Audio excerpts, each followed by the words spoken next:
Hope all is well. Today we are going to talk about the end game of US Iran war as well as what lesson can this war teach us uh, in our daily life personally as well as professionally.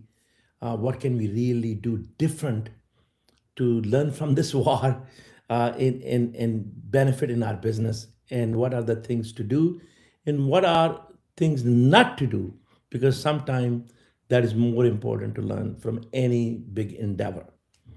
So this is really a big endeavor for all, American citizens in particular, and every world citizen, every human being in general. Why? Because this war is going to impact every single human being, whether that is a US citizen or living anywhere in a small village in Kenya or Iran or anywhere else, because we are very intertwined today, and truly we live in global village. A lot of my professional friends ask me, well, since you've been talking about this, what is your view and how do you see this?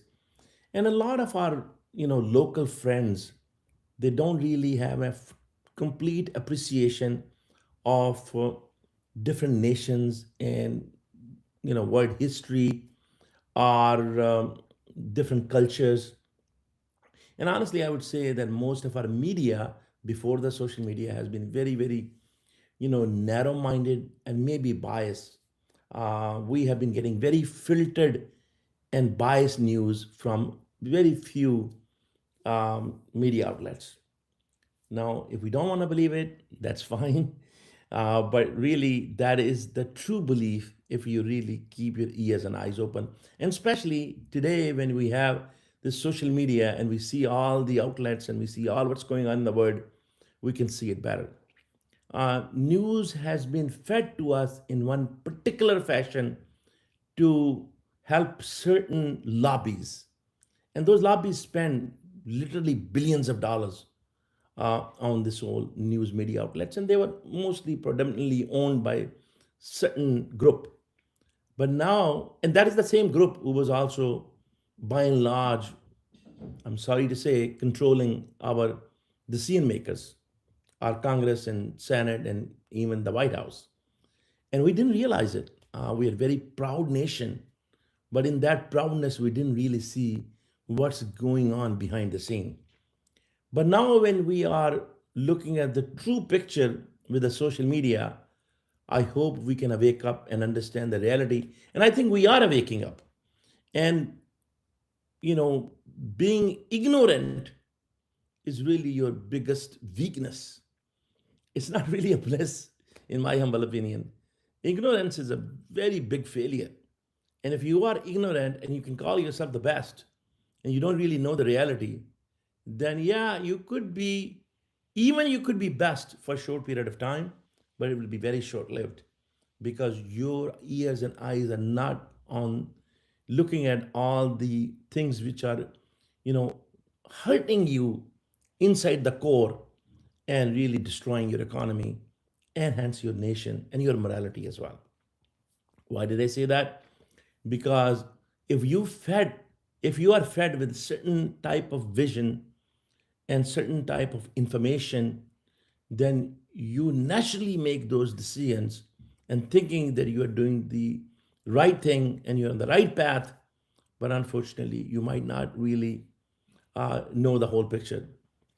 Honestly, this reminds me of a movie, I think it was about Jim Carrey, Truman Show.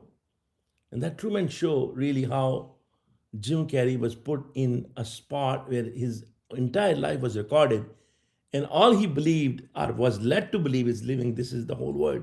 He cannot go beyond this ocean. In the reality, it was just a screen. So, I mean, if you haven't watched that movie, that was a very, very interesting movie. You should watch that. So, we really have been playing in the Truman Show, and now all of a sudden, this whole screen is broken and we can see through that the world is much, much bigger than we are led to believe. So after all this preamble, I would, come to the main question: what lessons can we learn from US Iran war, and what are the things not to do, and how do I really see next step of this war. And one of my dear friend asked me that question, and I promised him that I'll discuss that in my Sunday session. So this is our usual live podcast where I discuss various issues and how that can help and hurt our business, our life, if we don't really pay attention. So if you participate in this discussion, we appreciate it. We can learn from you. We can learn from each other. But if you don't, I encourage you to ponder, even on your own.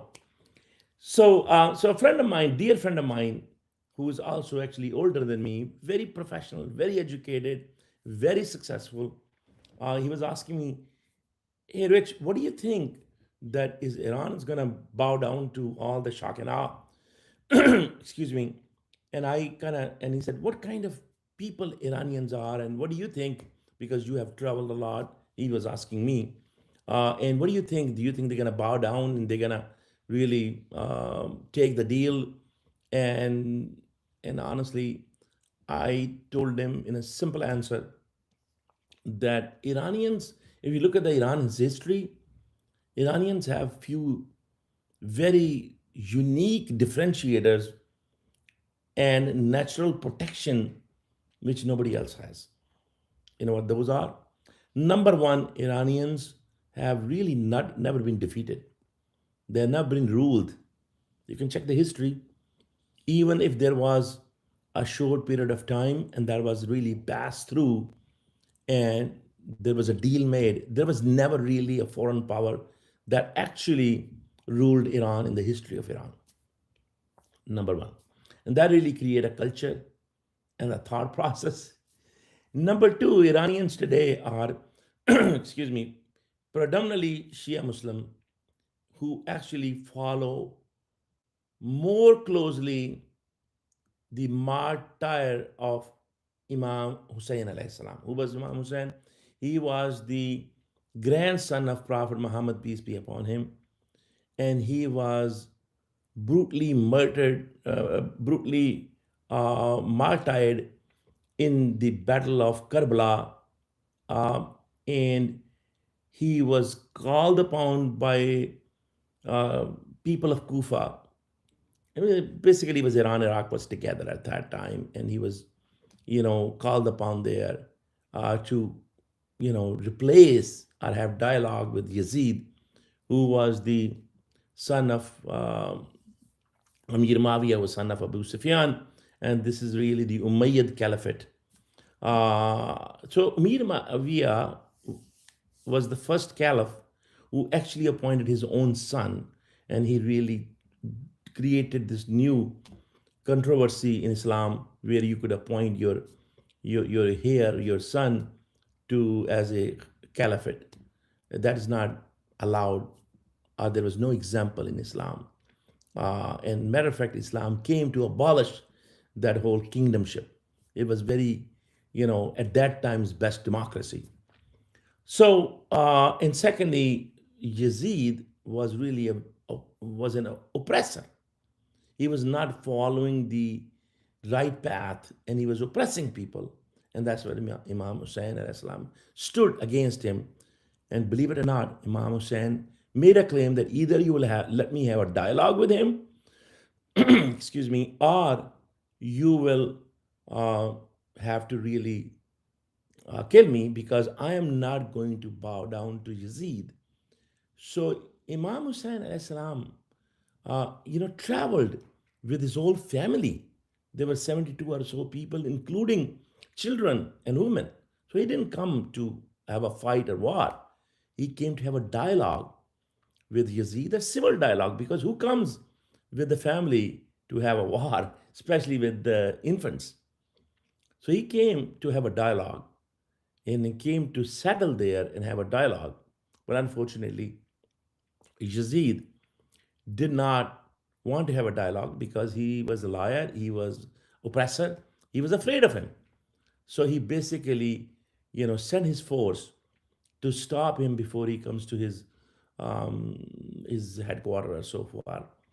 And he basically was stopped and was denied water He was, put in a very wrong spot, very tough spot. But he basically was told that either he has to do bay'ah, means accepting Yazid as Khalifa, as king, president, whatever you want to call it, or face the consequences. So he was actually killed with his family in that battlefield, so to speak, where some women were spared, a lot of male children and youth, and Imam Hussein Islam himself was martyred. So Shia Iran really follow Imam Hussein. They say either we will die or we will stand for the truth. We will not bow down to any oppressor. So that's another dynamics you need to understand, because they consider that as the biggest uh, biggest, I will say, success, or their ultimate goal of life, that they can stand with Imam Hussein. They follow the footsteps of Imam Hussein, and they will not bow down to any oppressor. Number two. Number three, war games and geography of Iran.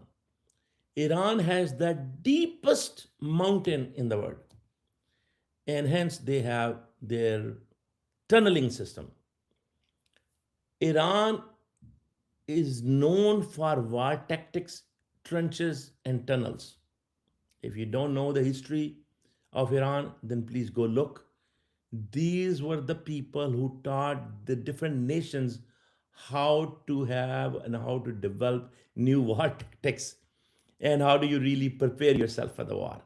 I'm not going to go deep in that because this session will be very long if I do that. Matter of fact, I'll just give you one quick example. Then one of Iranian named Suleiman Farsi left Iran, went to see Prophet Muhammad, peace be upon him, in his days, because he learned that it's the new prophet coming, the last prophet coming, and he will be the pious, and he would basically be, and he learned that all from Christian and Jews scholars, and he became fond of him, and he said, look, I gotta go there, and I gotta see this man who's going to change the whole world forever. And at that time, Prophet Muhammad, peace be upon him, was new in Medina. So he went to Medina, he camped outside of Medina, he was watching Prophet Muhammad, peace be upon him, and he realized that this is the prophet, and he then became his follower, his companion, and then he was the one who actually taught that new Muslim nation how to fight against the oppressor. When the whole Makkans and Arabs came to fight out, Muslims and the entire Medina, it's called the Battle of Trench, Ghazwa Ahzab. The Battle of Trench, or the Battle of Confederation Army. The whole Confederation, the entire Arab came together to fight against Prophet Muhammad, peace be upon him. I mean, his few followers, and they thought they'll abolish them. And they couldn't abolish them because of that war tactic and that steadfastness. Two things. Number one, they dug a trench, and that was the first time in the history of Arabs that these guys, went outside from Medina, dug a trench from one mountain to another mountain, so the enemy could not enter into the city, and then they will go deep into the ditch if they try to, pass it. And that was with the strategy of Salman Farsi, who was the Iranian. I'm talking 14, 1500 years ago. So, what do you think then they are doing now? Iranians are very tenacious, and they would rather die than bow down to an oppressor. So, for them, this war is a life death situation. They are not, because they know if they give up, then they will be absolutely, finished from the history, and they don't have lots of allies in the world. So where are they gonna go? Where are they gonna go? So how can they give up their biggest asset? Well, they said, look, we would rather fight in our own territory than we live like slaves in the whole world. So this is their life and death matter. Now look at the other stakeholder, Israel. Israel, and now again, I'm not talking about the whole Jews nation. I'm talking about the Israel and Israeli lobby and mostly Zionist and Netanyahu. These guys are also not welcome anywhere in the world now. Things have changed because of social media. They also have to fight this out. And it is in their best interest to fight. I can understand because of their stand on killing innocent people. Had they not killed innocent people, had they lived peacefully, they were welcomed everywhere in the world. But now, many places in the world have warrant of arrest against Netanyahu. And I'm telling you, if Netanyahu's plane, somebody was saying yesterday, if his plane has a problem anywhere flying and they have to really go an emergency landing, Netanyahu is facing major threat that he may be arrested in that country because there's so many countries have his arrest warrants. So when you are an oppressor and you know and you're basically killing innocent people, especially women and children, hospitals and education centers, and unbelievable. Then what's going to happen? So now this is really the situation, and that for America, unfortunately, this is not American war. This is not an American war. We didn't have any problem. We don't really have problem with Iran. Iran is not a threat to us. How could it be a threat to us? Okay, somebody can say, "Oh, we have a strategic interest in Middle East, so they are a threat to." No, they don't. No, we don't, because even if Iran get his way, how can they control the whole Middle East? You will have then Pakistan on your side, Saudi on your side, all the other countries on your side. Do you guys know that Iran's geography, one side is Pakistan, which is a very big country.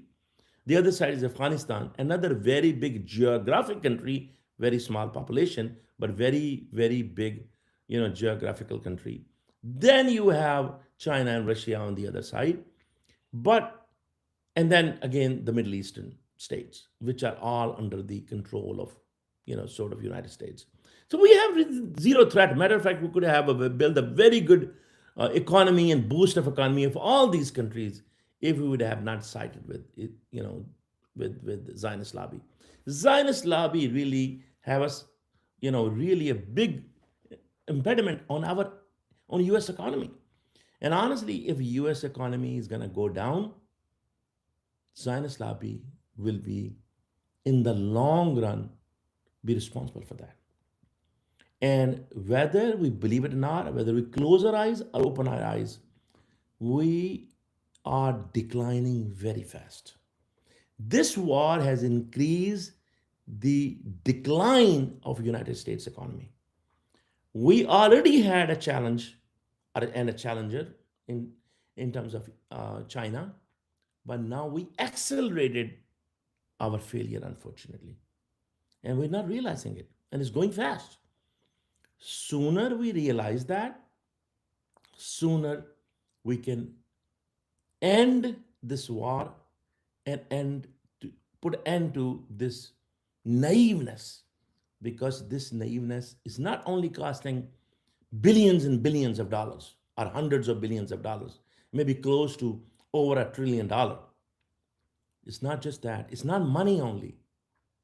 It is really the moral standing of United States. Because understand, morality build economy. Economies never build it. Economies never really build morality. So if our moral value in the world is gone, then our economic value will be under a huge threat, and definitely eventually we will lose. Look at what happened to other nations. Look where Britain was. Great Britain lost their morality. Look what happened. Germany, same thing.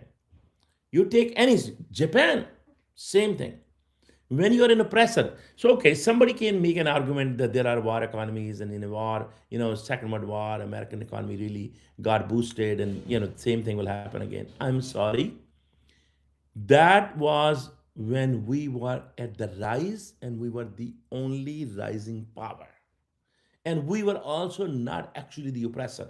We're only being the truce maker.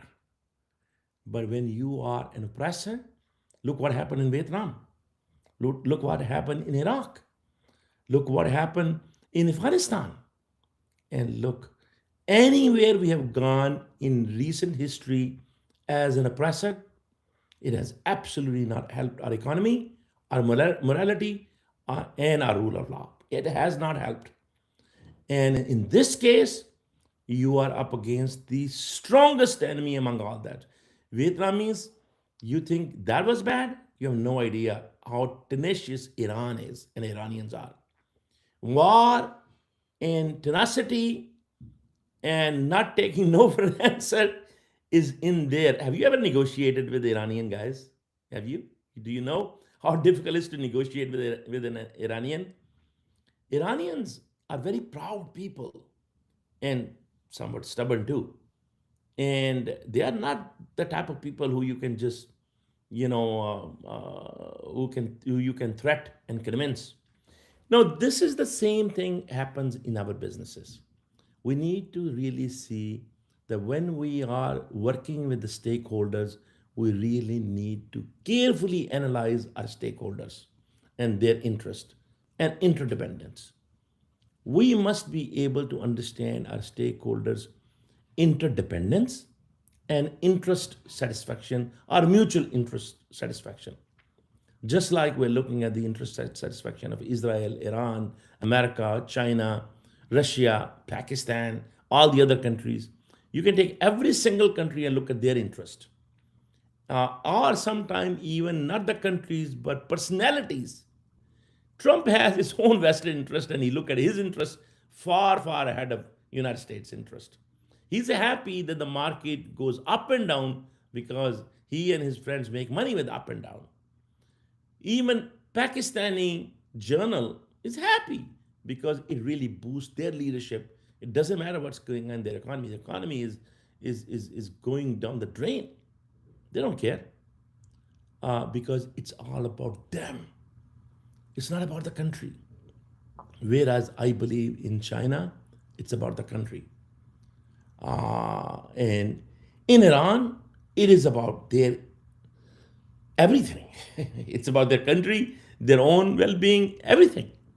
So, that being said, Trump, unfortunately, with his alliance with Netanyahu, all you're going to see, unfortunately, is this. You're going to keep saying, oh, we're going to have truce. Oh, we're going to have war. Oh, we're going to. Why? Because it's all tactical. There is no strategy. I told you before, I, humbly submitted three dimensions: strategic, technical, and tactical. If you have a strategic thinking and technical analysis of your abilities and your enemy's abilities and your stakeholder analysis, then you can use proper tactics. But if you are using tactics without any proper uh, strategy or deep technical analysis, then you will be, throwing your hand into the dark and trying to get what you can, and then use, push and pull strategy, which I have explained before. So to sum up, to my, friends who are asking this question, what is going to happen? Unfortunately, there is no strategy here. There is no deep technical analysis here. If there would have been, then we would have understood that how um, constrained we are on our stockpile, and how long does it take to build one, what stockpile we will have left over to fight the whole world. God forbid something happen in China and Russia and other places. And what are we doing protecting, how much we are putting ourselves on risk to protect Israel, and then how much alienation we creating in the whole world for this unjust war and unjust and naive alliance with Netanyahu. So in businesses, these things are these things need to be looked upon. How could you survive in any business if you just support one of your ally, even if that ally is your brother or your sister or your, and you don't do it based on technical analysis or professional review. You just do it because you like somebody, or you are threatened by somebody, or you are blinded by somebody. If that's the case, then unfortunately you wouldn't even know what's going on. But if really you look neutrally and openly, and you make decision based on technical analysis and strategic direction, then your tactics would work. Otherwise, your tactics will not work, and that would actually destroy your economy and your morality. So, that being said, unfortunately, I don't see any end game here is going to be for at least until you have the election. It's going to go up, down, because this is helping Trump's, you know, whole philosophy of gaining momentum into the stock market. When the oil prices go above 100, try to come back, and then of course the oil prices come down, the prices goes up again with the threats, and that this is keep happening. And some people believe in Trump's regime that that's the right approach. That is a very, very off the cuff, tactical approach.